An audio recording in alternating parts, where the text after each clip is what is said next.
X-Tudo Caboquinho, com Orlando Câmara.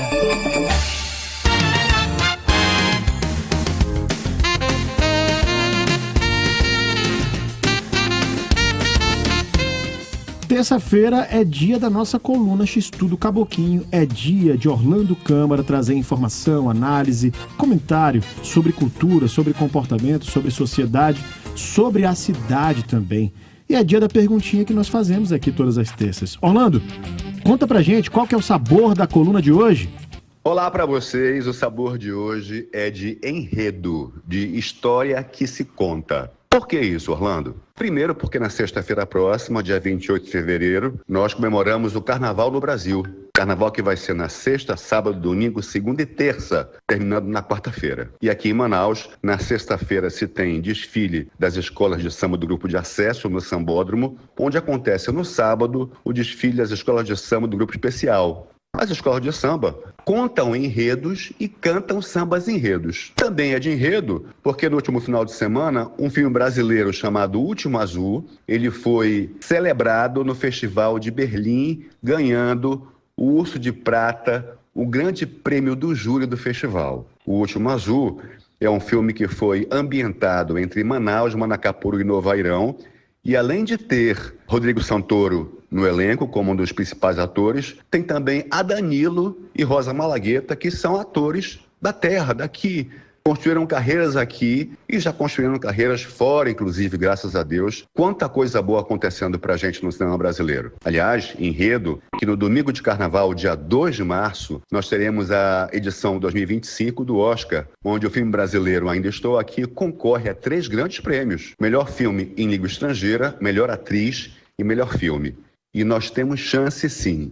Portas abertas para o cinema brasileiro. Que coisa bacana, né? Aliás, não só para o cinema, mas com as artes em geral. A cultura brasileira ganhando espaços. Agora, também é sabor de enredo, de história que se conta, porque me deparei ao longo da semana com algumas situações que precisam ser faladas, porque não são histórias da carochinha. São histórias reais que precisam calar em nossa mente provocações, precisam calar em nossa mente reflexões. A primeira história que eu me deparei, que eu fiquei meio assustado, foi um dado do IMMU, que é o Instituto Municipal de Mobilidade Urbana. Ele publicou o dado de que em 2024 Manaus registrou, Manaus, não é o estado, Manaus sozinha registrou 158 mortes em acidentes envolvendo motocicletas, ou seja, 158 pessoas morreram em acidente de moto. E que esse número representa um aumento de 31% em relação ao ano anterior. E parece meio óbvio que isso fosse acontecer por conta do uso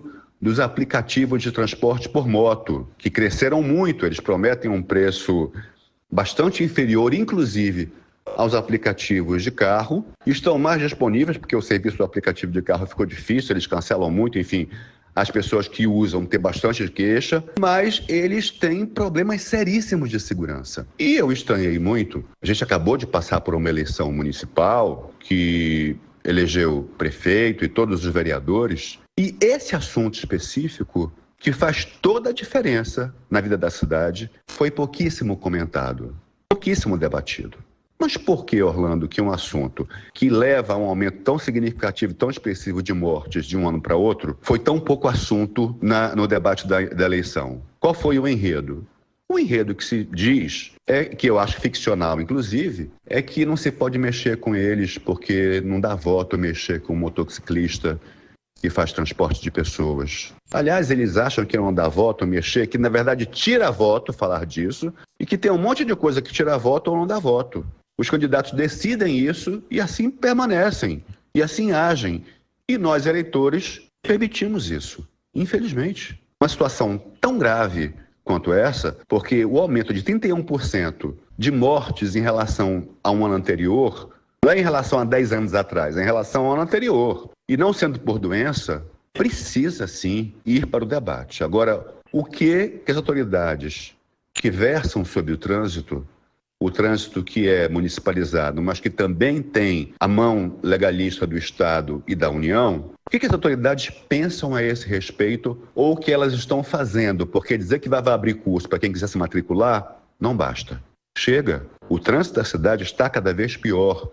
Estão morrendo cada vez mais pessoas. Ah, Orlando, mas as pessoas se arriscam porque elas querem. Elas se arriscam porque elas precisam. Elas têm uma oferta de transporte, que, aliás, é de praxe, o transporte costumava ser, transporte público, uma concessão do município. Assim são as linhas de ônibus, assim são os táxis. Os aplicativos inovaram muito, trazem pouquíssimo custo. Nem sempre, cuidado, hein? Comparem os preços. Mas mesmo assim, com baixo custo, não quer dizer que eles não devam ser regulamentados e fiscalizados. Mas quando você fala nisso, não, Orlando, não fala disso, porque isso tira voto, isso é perigoso, vão te xingar. Gente, é uma questão de salubridade e ordem pública, é preciso falar a esse respeito. O outro enredo que eu me dei de conta essa semana é que na sexta-feira de Carnaval, dia 28 de fevereiro, nós completaremos 58 anos da Zona Franca de Manaus. Foi o dia em que o presidente da República, Castelo Branco, à época, assinou o decreto número 288, que criou a Zona Franca. E aí você tem que pensar o seguinte, um projeto que visa desenvolver a economia de uma região, 58 anos depois, não pode ser mais o mesmo da origem, não tem como ser. Por quê? Porque mudou tudo que é parâmetro no mundo de economia, de relação comercial, de relação produtiva, de distribuição, da questão alfandegária, tudo mudou. E aí você pergunta, o que mudou para a gente? A Zona Franca de Manaus, no ano passado, ela bateu mais um recorde ao polo industrial de faturamento. Ela superou 200 bilhões de reais. Bem, algumas pessoas, algum grupo, deve ter se beneficiado desse dinheiro, porque eu não vejo esse dinheiro na cidade de Manaus. Pressupõe-se que uma cidade que tem um projeto de desenvolvimento que fatura 200 bilhões por ano, teria urbanismo exemplar, acesso à educação e à saúde exemplar, e essa não é a nossa realidade. Infelizmente, nós muito pouco ou quase nada fizemos para mudar o enredo da Zona Franca. Todo mundo fala, precisamos defender, e aí muita gente tem esse enredo para ganhar voto.